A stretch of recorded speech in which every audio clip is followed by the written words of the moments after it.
Hello, beautiful people, and welcome to the Black Psychologist Podcast, also known as the eighth wonder of the world. We're back like we never left. Thanks for listening wherever you get your podcasts, and thanks for watching us on YouTube. Rate us, review us, give us 5 stars. Anything less than 5 stars is uncivilized. I am one half of your humble and gracious host, Dr. Kyle Osborne. He is I, and I am him. And of course, you all know I'm not flying this aircraft by myself. I'm here with the one and only. He is the Ayatollah of psychology and the best in the world at what he does. Ladies and gentlemen, Dr. Jason Coleman. What's going on with you, my guy? I'm good, man. Just another week. Of course, we're thankful for anybody who takes the time to listen. But I'm here, man. Just another week, just grinding. But we got a special guest tonight, right? Yes, we do. They are in for a special treat. We had to go get reinforcements on this thing. All right. Let me tell you about this gentleman. All right. From the streets of New York to the roads of Alabama to the academic hallways of Virginia, this gentleman is the star of the IG Live segment, Casual Conversations with Dr. G. And you can catch him dropping mental health gems on the Just Heal Bro tour. You can also catch him educating the bright minds of our youth at the historic Hampton University.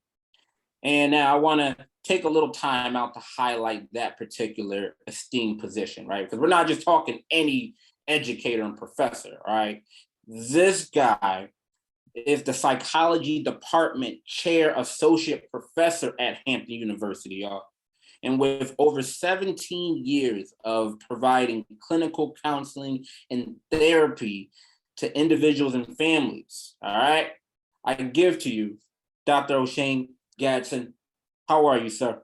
I am well, brothers. Thank you for having me. I am excited. First of all, I'm excited to see 2 Black male psychologists. And that is, as you know, we are still, unfortunately, unicorns in the field. And so it's wonderful to be invited by 2 esteemed Black male psychologists who are credentialed, who are in the field, who are community oriented. I'm just happy to be here. Thank you.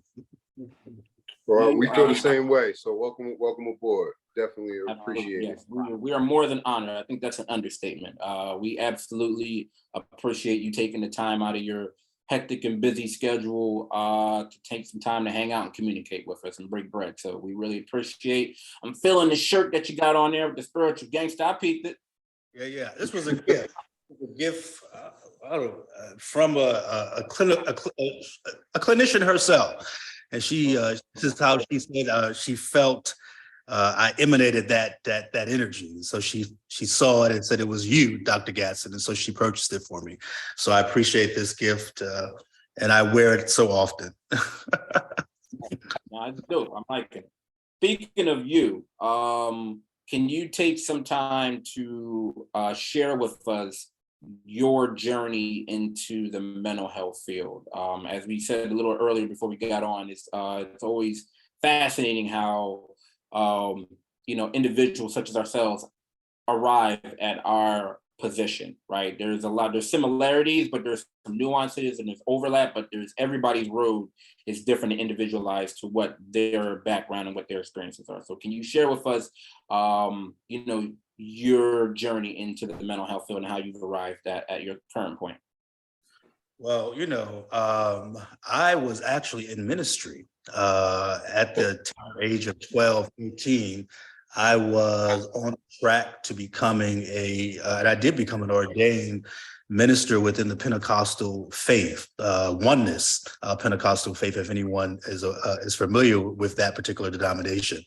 And it was while I was in Bible college, it was before, but while I was in Bible college, I was having my own sort of metamorphosis or emotional, spiritual, dissonant experience. And I was battling really whether or not I continued to believe the doctrine and theology because I was coming into awareness around psychological development and emotional development. And I felt like the tradition in which I was a part of, at that time at least, did not have a nuanced understanding or articulation of how one operated or how one functioned from a holistic perspective. And so I made the decision to leave my sophomore year, left that religious experience. But for me, it wasn't just a religious experience, it was my community. And so I left everything I knew, everyone I knew, and that everything that was important to me that gave me a sense of self at that time. And sort of, from a biblical perspective, for those that are in that particular religion or sort of religious tradition, I went into my own wilderness experience, and really took some time to reflect and to really deeply explore, who am I? What am I here for? How do I make use of the things in which I learned, internalized, and some of the things I felt that were still really integral to who I felt I was. Particularly around healing and around wanting people to be their best selves. That was really still a big part of my identity. How was I going to reconcile that with leaving the religiosity as I understood it at that time? I'm going to have to pause, brother, to get this. That experience really was a metamorphosis for me, and I left, went back to New York, my home place. I was in college in Delaware at the time, at the Bible College, and I went and completed my bachelor's degree. It was a long process. I didn't sort of like go back immediately and finish, straight through. I took some breaks. I lived. I'm a New Yorker. I lived life, and then I found psychology. Actually, my undergraduate degree. But the human development degree demanded that there were a number of psychology that had to be taken. Right. And I fell in love with psychology and began to think about how I could merge the importance of spirituality was still important to me at that time, how I could merge that with psychological principles. And really at that time, thinking about how I could specifically integrate both and bring that knowledge to spiritual community. And that's what led me to Columbia for my master's degree. How difficult was that transition of you blending both of those worlds? Lots of therapy, lots of insight-oriented therapy, because for me, I had to let go a lot of shame and a lot of guilt, because although cognitively and somewhat effectively or emotionally, I knew that there was something that I needed to expand, there still was that internalization of those principles and this idea that maybe you were shifting away from the will of God or from what you were supposed to be doing. And so I had to really reconcile that in therapy and in my own life around the right that I had the right to reimagine, to expand, to recreate, but also that I didn't have to lose everything and that I could integrate those parts of myself that I did feel were integral and really added to my identity and really help others in that space or in similar spaces make sense of themselves. Go ahead, Jeff. No, I was just gonna say, I find that real interesting. I wanted to know how you feel about that too, Kyle, because again, Dr. Gadsden was talking about, wanting people to, helping people to reach their inner selves, right? And that's kind of, something that, we kind of talk about. That's a reoccurring theme in terms of when we're talking about males, especially Black males, right? We talk a lot on this platform about like identity formation, right? Challenges that we have. And kind of looking back through some of, Dr. Gadsden's work like a long time ago, he's done a lot of work, but it kind of lines up with some of the things that we've been talking about now in terms of um, being spiritually imprisoned, right? And having barriers to you reaching your potential and reaching your future. And the reason why that kind of was very salient to me in terms of what I was reading and even what he's saying now, right, in terms of helping people reach their best selves, is because those are kind of the reoccurring things that I still see with young men struggling with right now, right? And it kind of goes back to even what you were saying in terms of us being kind of minorities in the field, right? And it being few of us, right? There, even having this conversation on a daily basis, what we're doing is breaking down stigma, right? We are introducing people to subjects that, you know, a lot of people feel like, you know, in talking about them are very intimidating, right? So I was just wondering, how do you feel about that, Kyle? Like, what are you seeing on a daily basis? And what are like some of the challenges you're seeing people dealing with, like that are coming into your office on a daily basis? Some of the things, and I absolutely want to get Dr. Gadsden to kind of expound on this, because I've heard him touch on this in some of his previous lectures and endeavors, is that spiritual component, right? That that I feel like the typical mental health paradigms are missing, right? So it's like historically, one of the barriers I feel like, or what I've seen in regards to Black men either getting treatment or even being successful in treatment or therapy, is that the typical white mental health paradigms don't include or don't integrate the spiritual component that's so, like you mentioned, Jay, salient to us, right? I feel like, you know, and I know, and you know also, Doc, is that when we are trying to develop rapport, right, with any type of client or patient that comes into our office or we have sitting in front of us, how do we hook them, right? If we don't have rapport and we don't get that mechanism, or we don't get something that's going to hook them so they'll either stay and continue to even buy into treatment or therapy, then we're going to lose them, right? It's not going to matter. I feel like that's one of the barriers that the spirituality component, that's what's missing.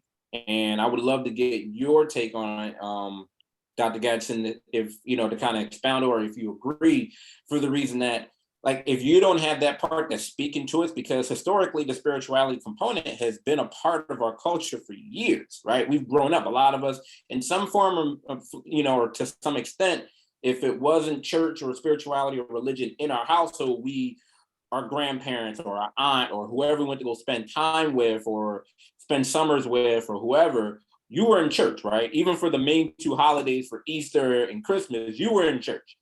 And there's that component overlaps and spills into other different avenues of our life. So I feel like that's a barrier that sometimes isn't included in your kind of prototypical mental health paradigms. And I feel like that's the missing component. What do you think about that, Dr. Gadsden? I think that's very true. I mean, there have been some developing, well, probably over the last 15 years. And of course, I believe that even they have their own division around spirituality, APA. There have been developing protocols or protocols that one can add as a resource while you're doing assessment or while you're doing intakes, as you're gathering that initial psychobiological historical information around the ways in which people, first of all, operationalize, understand spirituality, religion from their own subjective experience. And so I think that those tools in and of themselves are great resources to use. But I think that this conversation, given one of the points you made earlier around us not being homogeneous, that we have an opportunity even within the Black community or minoritized populations to really expand how we understand spirituality, right? So when I think about spirituality now from a decolonized Black-centered perspective, I'm thinking about the two greatest ethos, African ethos are values, which is self-determination and self-understanding or self-knowledge. And so I think we have an opportunity to, first of all, expand how we define spirituality from the subjectivity of our patients and folks within our community, from the versatility and intersectional lives that we represent. And then we also have the opportunity to bring people's traditional, let's just say it like that, traditional spiritual paradigms, belief systems into the therapy, the consultation room as protective factors, as a way to help them make sense of these psychological principles from their own vantage point.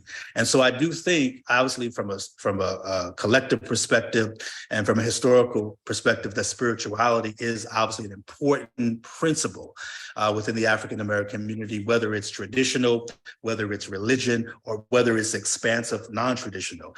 And so I think that clinicians have to be able to be thoughtful and be curious about the ways in which people of African descent are understanding spirituality and using that language and those paradigms as resources of helping people manage and navigate, heal, and reconcile those presenting issues and problems that they bring. So what that looks like for me in my practice over the years is, from the religious person who wants to begin his sessions or her sessions with prayer, and in their sessions with prayer, to the person who wants to talk about how to integrate Buddhism within the context of being an African American. Whatever the subjectivity of our patients is, that we are open to bring their language and bring that into helping them understand themselves. And I think I'll say this lastly, and this is not something that every clinician has to believe, but from my perspective, I see diagnostic criteria or symptoms, or things like depression, anxiety, et cetera, as spiritual phenomena.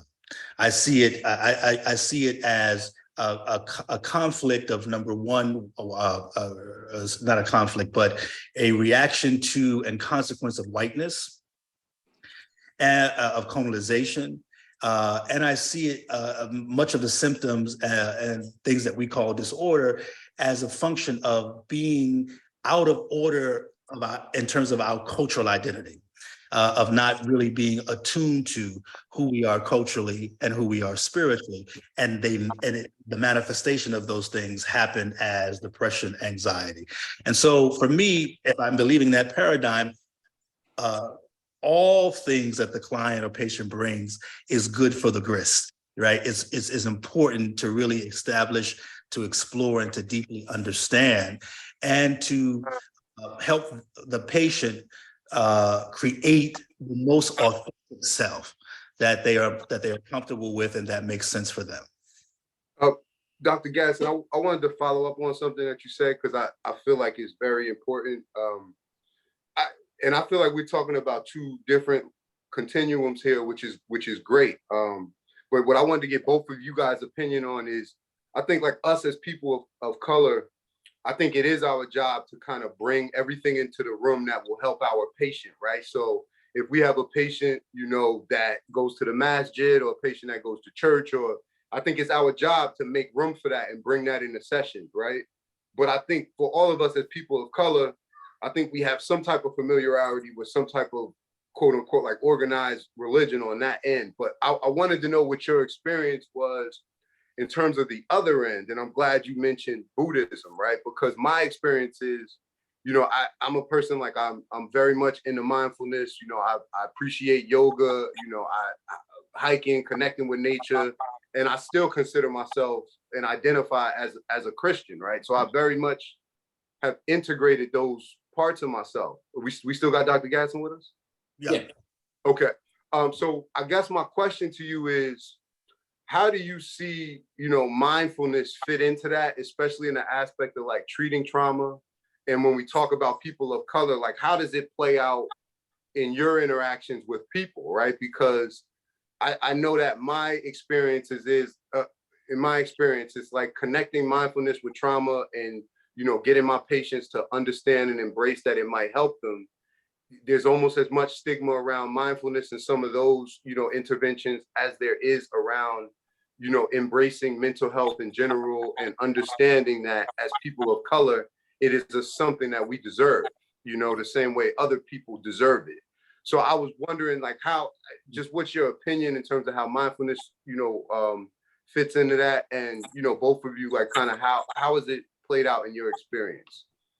Yeah, that's a great question. I think that for me, as I understand and integrate mindfulness, is that principle of being present and sitting with and being able to tolerate all or any of the emotions and thoughts that come up and not being afraid of them, but using them to more deeply understand what those thoughts, those feelings symbolize about the split off self. And so I think for me, as I practice, whether I am helping patients to actually sit still in the moment, and to sit still and to honor the anxiety, to honor the depression, which is, as you see shaking your head, which a lot of people are like, what? That sounds, antithetical. But really teaching and helping people develop the skill of not allowing these things to overtake them and to be able to sit with them, honor them, and get the information that they need from them so that they can reconcile them, I think is radical. And I think that with patients that I've used that with, it is radical.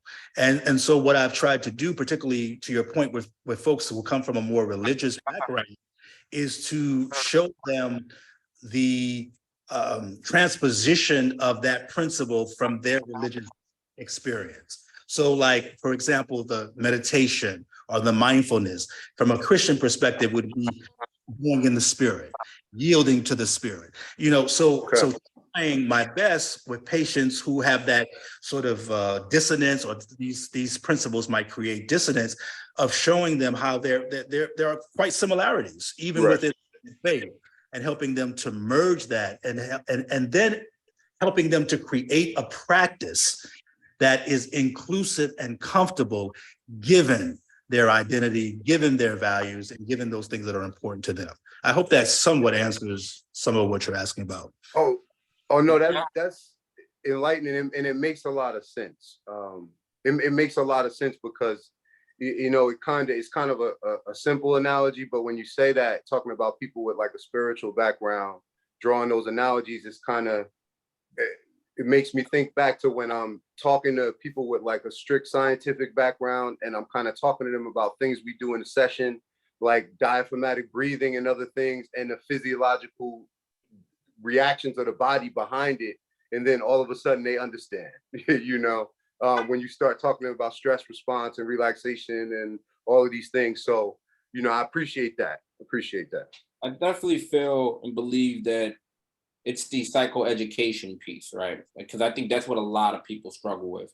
And a lot of times individuals, as much as it can be a protective factor, their religions, their spiritual background, it could also sometimes promote rigid beliefs. And so they're not going to want to step out of their comfort zone. And so something that that I try to, just in whether it's through groups, whether it's through just, social media or any type of opportunity, is really trying to highlight and advocate that, the Black experience is such an eclectic experience, right? It's not just you have one particular background or experience, and this is every Black person's background.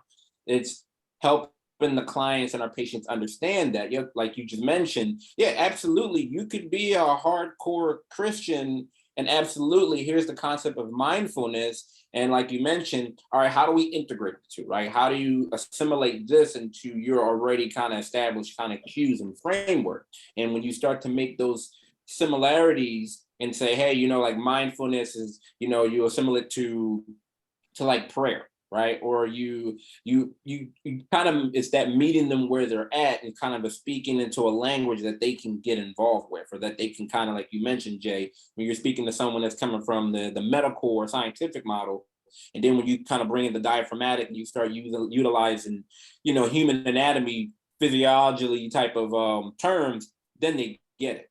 And so I think that's kind of the aspect that's probably the most helpful is kind of giving them that education piece and saying like, hey, you can still absolutely celebrate, whatever particular religion, but you can also have this particular, concept that can be helpful. And especially like if we're talking about, like, say, mindfulness, for an example, people get so used to avoidance, right? Like, I don't want to experience this anxiety or this depression or whatever this uncomfortable feeling is.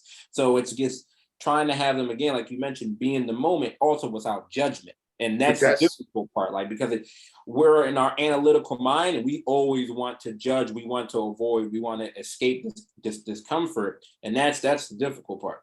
But that's real, especially what he said about sitting still in the moment, right? Especially with trauma, right? Because we know it's especially culturally and just in generally, that's not specific to culture, but to avoid is the natural reaction, right? And just explaining to people when we talk about anxiety, the reason why I was shaking my head like that is because it's something I say to people all the time, like learning to sit with the feeling, right? That a lot of times, like learning to sit with that feeling, right? Like there is no such thing as necessarily getting over trauma, but you can learn to, right, like manage it the same way you can learn to manage anxiety and other things. So when Dr. Gadsden was saying sit still in the moment, it resonated with me because I have told patients that over and over when we're practicing and processing, right? Sitting with the feeling, right?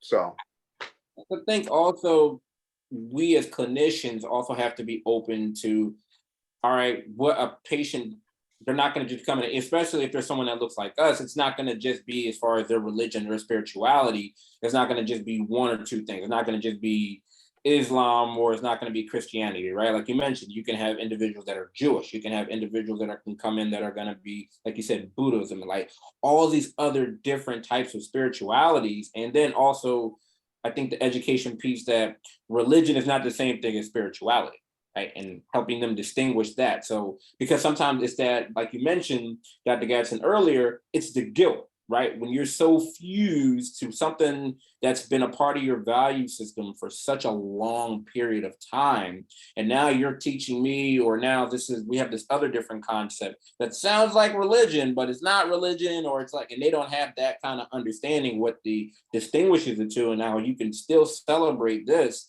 at the same time, incorporate something new that can be really helpful, can be different. But as us as clinicians, we, I think, have to kind of get out, okay, not all Black people are Christians, and it is a lot, like, it's such a different, such a variety, different dynamics of the spirituality component. So I think that's something, as we just kind of generally speaking, have to also be open-minded to learning and understanding that they come in all different types of shapes and sizes. And I think to your point, which I agree to, also the gradations of that, right? Even within certain religious experiences and religious paradigms. I remember I had a patient who I saw probably for 2 years. He was a gay Black male when I was practicing in DC, gay Black male scientist, PhD level, Catholic. okay. So one of the biggest is presenting problem was anxiety.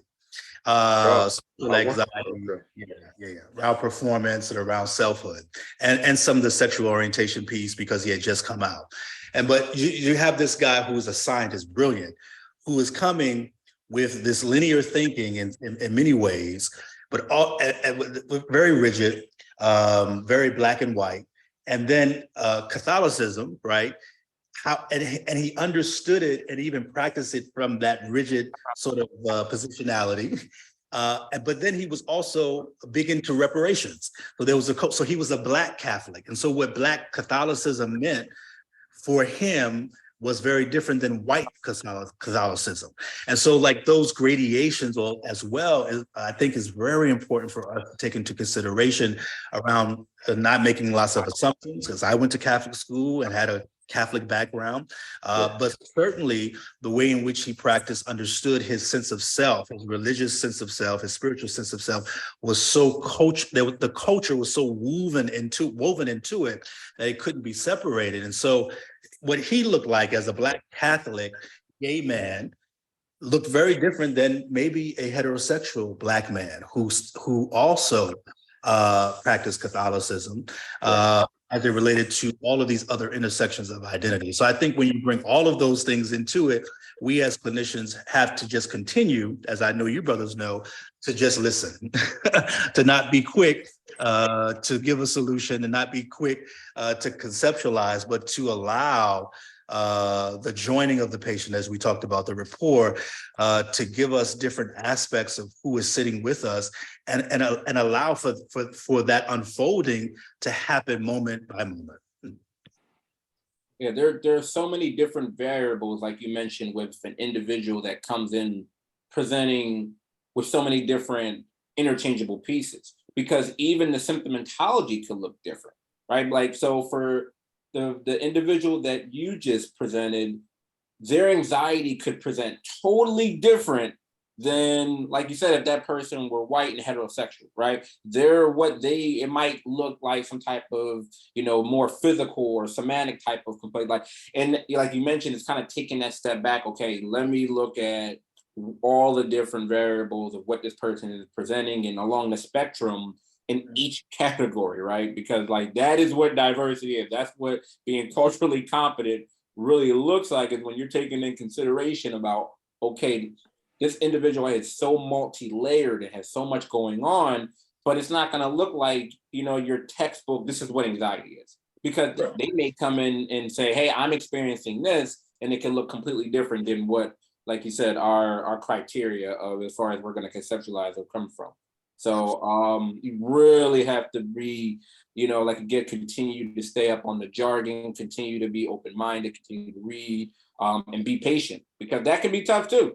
Like you have 17 years, in this field, and when earlier on, like, Jay and I are 3-4 years removed from from graduation, and sometimes we get the urge to want to go right in. You want to be like, oh, I think I know what this is. And absolutely, one of the biggest issues, in addition to not getting treatment, is getting misdiagnosed, right? Especially in our community. Like, it's pretty much out of where you're talking about schizophrenia, talking about depression, you're talking about bipolar, like, ADHD to autism. Like, our people are like in each category go as misdiagnosed just due to a lack of understanding, a lack of knowledge, a lack of taking in all of these other different crucial personal variables. And that's absolutely something that I can speak for myself, that I have to absolutely remain like, okay, don't be so rushed to jump in and create, a treatment plan for what we think this may be. Jay, how's that been for you? What'd you say? I said, how's that been for you in regards to, like you mentioned, having a patient or having a client come in and they just have so many other different variables and other different moving pieces in regards to, not wanting to rush to kind of jump in? I mean, listen, it lines up exactly the same thing like what Dr. Gadsden said, with just listening, and what you are talking about with people being multifaceted in terms of their problems.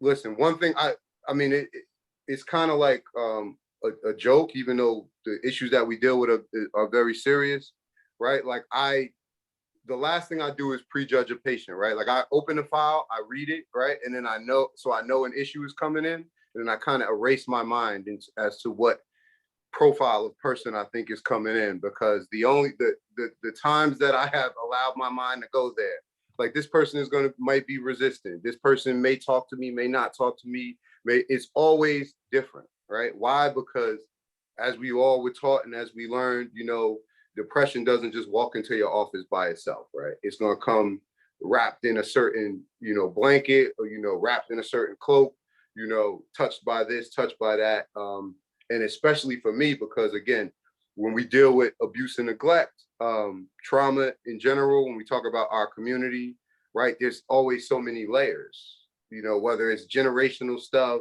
whether it's, challenges with emotions, whether it's poverty stuff, whether it's community violence, it's all wrapped in together. So like I tell people, a lot of times, again, we see the behavioral symptoms of what a person's life of what a person's life has done to them, has exposed them to, and sometimes like how they're reacting to it, right? So again, like you said, you can know, you can think you know what's going on, right? And you can put out small fires, and a lot of people live and they consume services, and they go to professional after professional and institution after institution, and they have small fires being put out, right?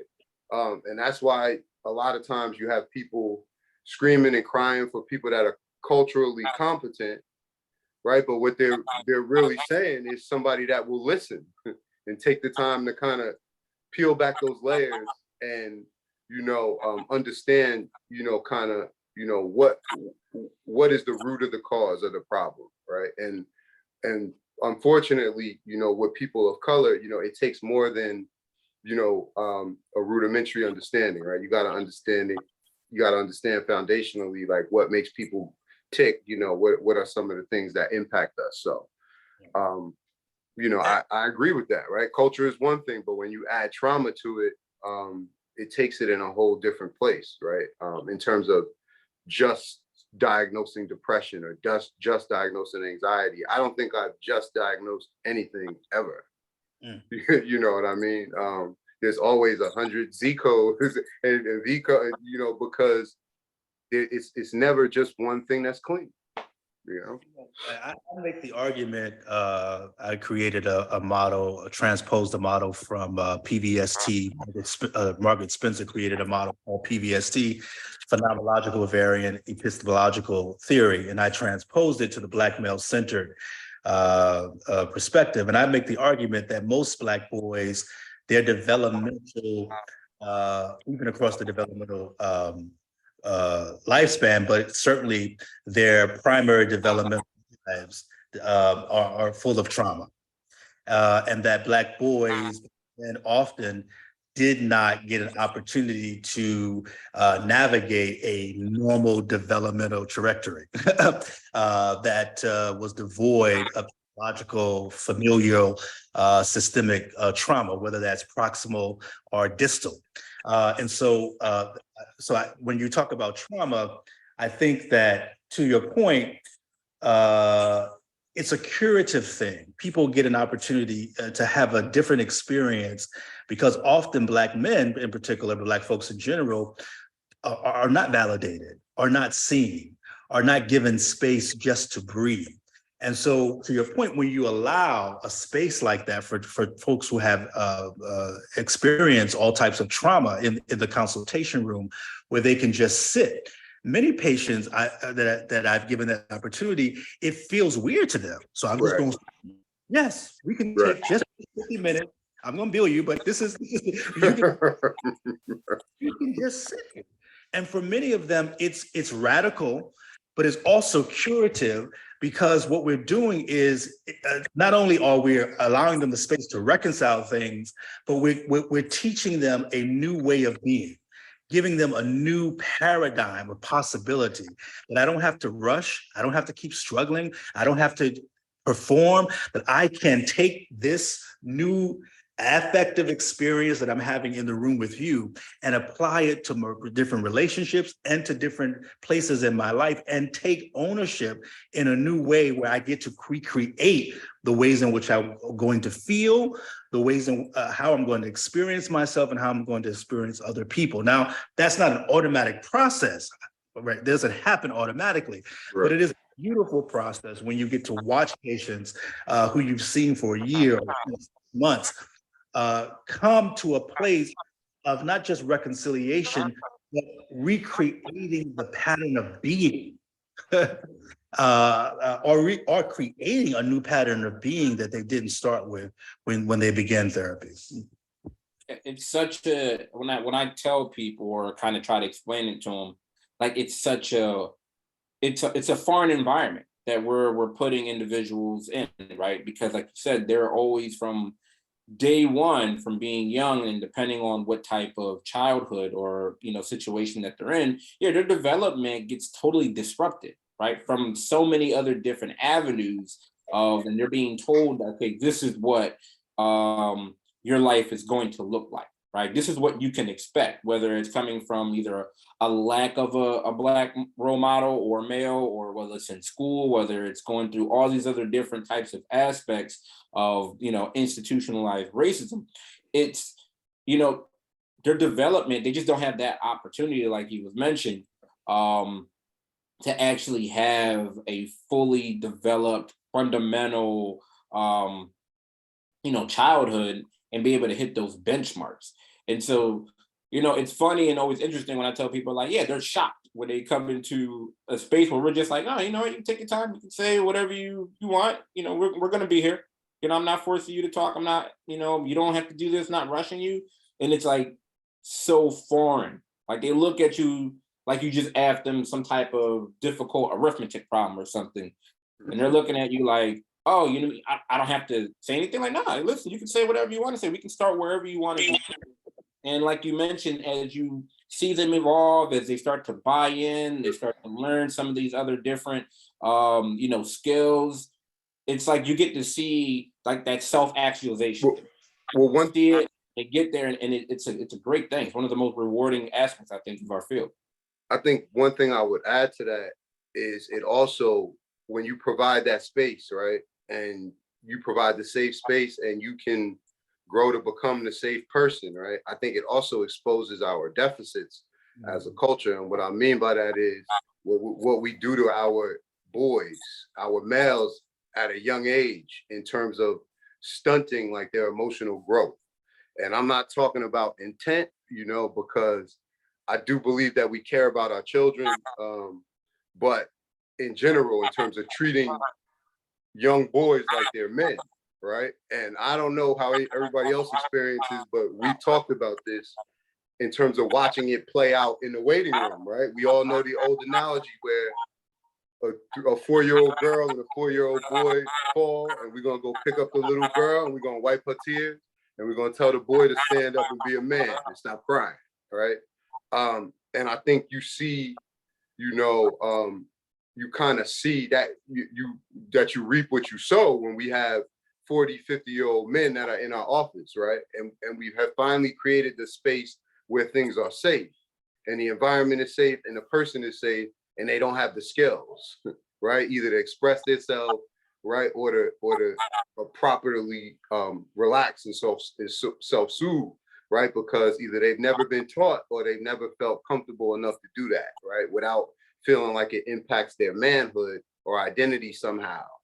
And again, the reason why I said it exposes us like our deficits is because, again, teenage boys, we've talked about this, right, Kyle? Like, I get out the whiteboard and we talk about the expectations unrealistically when it comes to manhood and what defines manhood for select groups of people of color as to everybody else, right? And what are the things that we got to be willing to die for that nobody else has to be willing to die for, right? At 14, 16. So I think, again, just to piggyback on that, I think it also exposes our deficits because, we don't allow our 4th, 5th, 10th grade boys to be children and express their emotions because, we reinforce the fact that they're men, since they were 6, 7, 8 years old. So just wanted to add that. Yeah, it's I'll say this really absolutely. I think that's contributed due to, you have the internalized racism, you have the aspect of the situation where, again, we're having a picture, whether they're getting it from the older males, which might be uncles, people, older siblings or whoever, a lack of them, or just like they see it in social media, right? They see it on TV. This is what a guy or what a male is supposed to be, right? So that's where the masculinity, right? The hyper masculinity kind of comes into play. And then now what that's going to activate or what that's going to evolve into is, like you mentioned, Jay, some of those unhealthy behaviors, right? How do I self-soothe? How do I self-regulate when I'm experiencing this intense emotion? Oh, well, I only know how to deal with it in one particular manner. This is how I resolve conflict. So this is when we see all of these hyper aggressive behaviors, and this is the story behind it, right? This is behind the curtain. And again, like you said, it's a situation where, we have to get better just as a community, especially of kind of doing better, right? Like you said, getting out of that, the gender stereotype roles of, yeah, you know, when you're young, you can experience an emotion. It's okay, right? As opposed to teaching them like, yeah, just bounce it off, don't worry about it. It's teaching them how to regulate, right? How the resilience, all these other different aspects. And for me, that's something that I really liked for you, Dr. Gadsden, if you could speak a little bit more about, was your work on the Just Heal Bro tour. In that, you know, you and, you know, these other esteemed clinicians and gentlemen, how you guys just had this global initiative that are designed to help Black men, especially that are experiencing some of those deficits that Jay just mentioned. So if you could just kind of, you know, expound on, you know, your work with the Just Heal Bro tour and kind of how that came to be and such. Yeah, they're great brothers. So we've been doing it for about 2 years now, and we'll probably be gearing up again for another tour starting in the fall. And the book, well, the Just Heal Bro is based on Jay Barnett's book, Just Heal Bro. It's a journal that he wrote for Black men to be reflective. He is I believe, a marriage family therapist, and former football player. And so you can certainly see the merging of sports and masculinity and mental health is where he started. Of course, he's expanded. Anyway, he brought us together so that we could go across the nation is the vision, but we started in the United States, really talking to Black men in college context and community context about healing.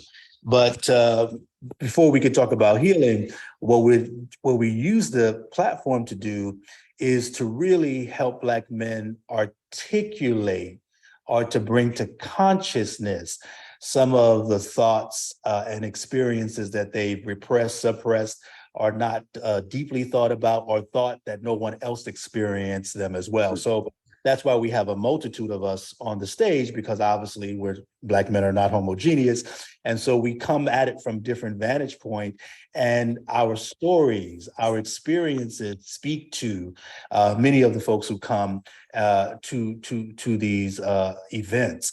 And then secondly, what we do is we provide Black men, Black boys with language to understand those various subjective experiences. And so we talk about, you know, what is manhood? Well, what is masculinity? You know, how does masculinity look different for Black men or men from the African diaspora versus white men and Asian men? How do we make sense of gender in context to race and other intersectional identities? What's been the psychological, cultural, and spiritual cause of normative masculinity?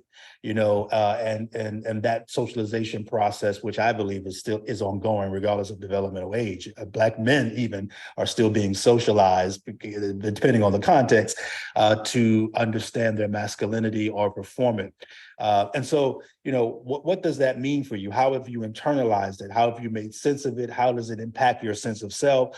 How does it impact your relational patterns and the symptoms that you are experiencing? How many or how much of those symptoms are directly or distantly a consequence of the ways in which you've internalized masculinity and the performance thereof?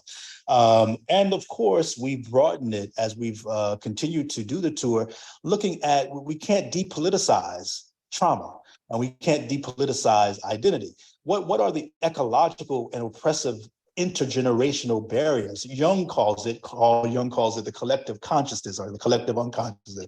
How is that collective unconsciousness seeped into the psyche of the Black male collectively, right? As well as individually, and how does that get played out? And so we talked about those subjects, and then of course we open it up for Black men to ask questions. You know, as you can imagine, some of those questions are pretty personal. And we have to obviously set the boundaries, because it's not therapy. We have to provide, you know, the therapeutic, but this is not therapy. And we always have clinicians from that area, that city, that state come to as referrals, as folks that, you know, they can see past that night. But we do open men up to really be thoughtful about how they've been living and how all of these things that we just talked about are impacting their sense of self, and helping them to then develop communities within the city with each other, creating new communities of accountability with one another, and of course, to further the exploration, you know, with mental health clinicians and spiritual leaders in their area.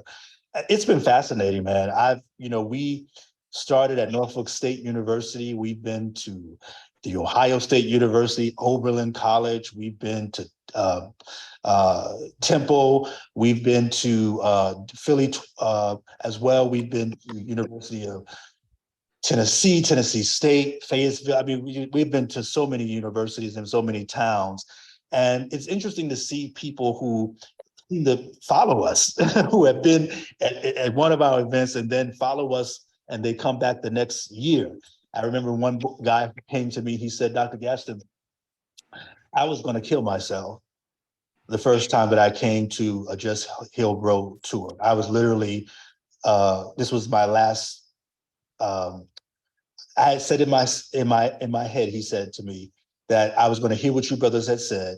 I have to say, and I didn't think much was going to come of it, but I was going to kill myself because the weight of being a Black male was too strong. And he literally, from that one event, it shifted him. Now, did it heal him, reconcile him? Totally no. But it gave him a will to live. It gave him hope to live. And he took us up on the referrals, and he got in therapy. And you could see him shift from the first time I saw him, from the next 6 months in which I saw him. And so this tour is really powerful. It's really, and we want to further develop it because we are clear that sitting with men for one night isn't enough. We deserve more, you know? And so we're looking for funding and opportunities to create a retreat type formats where we're with brothers for a weekend or a couple of days where we can, you know, tease out some of these nuances related to different types of traumas, different intersectionalities, and of course, different developmental ages, you know, because those developmental ages have, as you know, different salient issues that they are navigating. Yeah, I mean, to say that the panel of gentlemen that are on the Just Heal Bro are esteemed and educated is an understatement. Like, I was looking at the panel, I was looking at you guys, and I was sitting like I had to, you know, take a step back because the ego macho machismo kind of got activated, and I was just like, oh, I thought I was doing something. I mean, the specialty of just it's so dynamic in so many other different areas. And so you guys just have so many different clinicians that are able to hit on so many different points or so many different aspects of life, where I love the component that you guys just are planting the seed, right? Like you said, like the individual that you just mentioned, you know, this, like you said, this sounded like this was his last attempt, right? And already had his mind up. Like you said, the hopelessness was so heavy, so severe. And, you know, let me give this one last shot. And for him to hear that that's where you plant the seed for him and so many other different individuals. And that's where that the community that we were just talking about earlier in the conversation comes in. And now it's like, oh, like this, places like this exist? You mean like, this is what therapy can look like. This is what support can look like. This is what all of these other different things that we deserve that haven't gotten for years. This is what this looks like. And then it's just beautiful. It was just such a magnificent operation that you guys have going on. And I mean, it's dope. It's dope to say the least. So absolutely, I'm happy you guys are going to be, you know, doing it for another tour, another year. Absolutely, I'll be staying posted for you know, any dates that are going to be in the area, and you know, check you guys out and support you guys any way that I can. But like it's amazing, Jay. Like it's quite a lineup, quite a lineup. You're doing so much great work.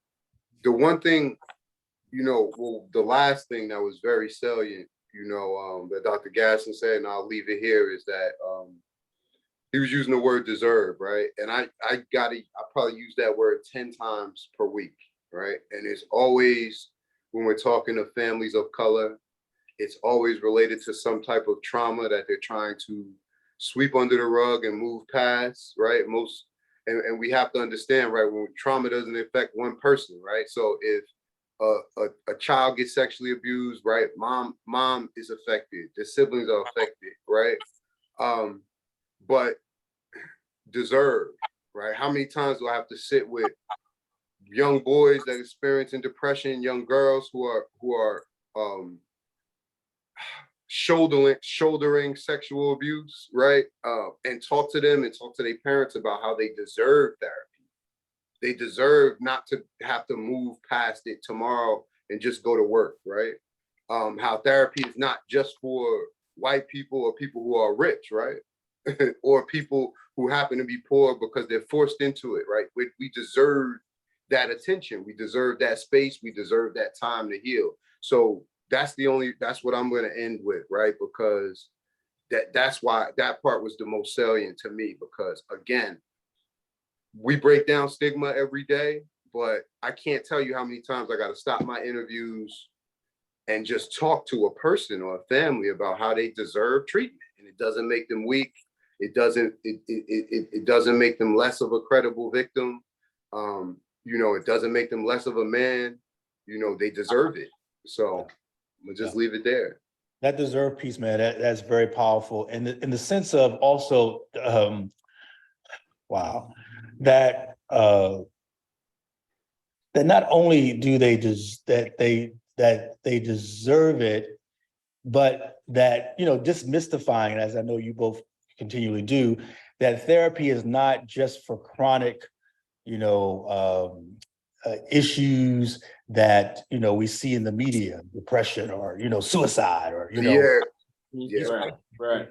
that for me, the therapy is a vehicle of self-awareness, of self-discovery, and that you as a Black person deserve not to just struggle and survive, that you deserve to have a life that's thoughtful, right, that's meaningful, and that's full of creativity, just like folks who have the privilege that's a part of the decolonization piece for me, that you have a right to be privileged. You have a right to experience the bliss of abundance. Yeah. And in this context, it is the abundance of spiritual, psychological discovery of yourself.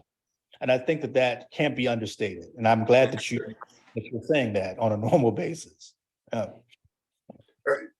Dr. Gadsden, again, I know we don't have forever with you, but we're gonna have to reach out to you at another time, because there's a whole topic related to like relationships that we can't broach tonight because we're gonna go down a rabbit hole.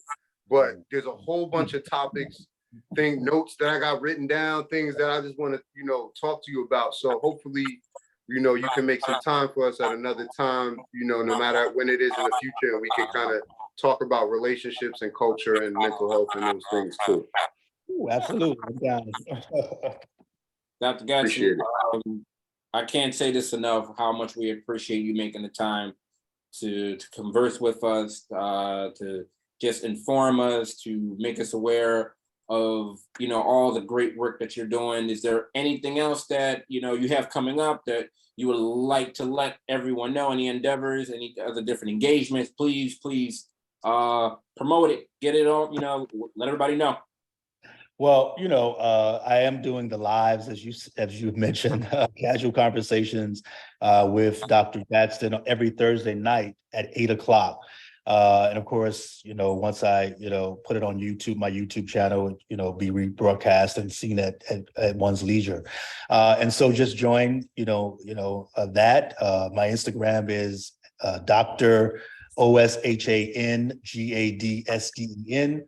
Dr, not the whole doctor, DR, I'm sorry, DR OSHAN GADSDEN. Become a friend, follow, and you'll see when those lives are happening. My book is supposed to be coming out mid-fall, Decolonizing and Healing Black Masculinities through Rutledge Press. So be on the lookout for that. And, if you are, I'm not seeing many patients right now because of my administrative role, but I do some vocational coaching and individual coaching. And if you are interested in coaching services around performance, around identity, myriad of issues that you may have, certainly you can, hit me up at the Instagram site that I just gave you, as well as my website, www.OshanGadsdenPhD.com, www.OshanGadsdenPhD.com. And that's it for now. We're still, working and really redeveloping Hampton Psychology Department, really looking at creating, we are in the stages of creating a Black-centered, decolonized psychological program, and relaunching our master's program next year. So we're doing some great things at Hampton University. I wish you brothers were local or wanted to move to Hampton. Because we try to convince you to take on an academic position. As you know, more Black men Absolutely. as well in these programs, graduate and undergraduate. So, but yeah, that's what I'm doing, and just stay tuned. All right, there it is. You heard it here first, y'all. Dr. G, again, much pleasure, much blessings to you and your family. We appreciate the time and the energy for hanging out with us and dropping the gems and informing our audience and just the general public in the world. Jay, as always, my good brother. All right, you keep rooting for those Yankees. All right, yeah. Yo, man, see, I knew you was gonna say something about that. Listen, last place ain't good enough, man, right? It is what it is, man. But absolutely, brother, have a good week. Those of you continue not only to make healthy decisions, but also it's the summertime. So continue to look good by wearing shopmentalhealthclothing.com by Dr. Jason Coleman. Go out there, continue to support, because we don't only want you to look good, we want you to feel good and think good also. All right. And of course, make sure you support Cammy's Closet, make a donation, buy some brand new clothing, donate that, or you can make a financial donation. Either way, Dr. Osborne is going to make sure it goes to good use. Absolutely. We just had our most recent clothing donation of providing brand new free essential clothing to a family in need with one of our mental health facilities with Penn Hospital.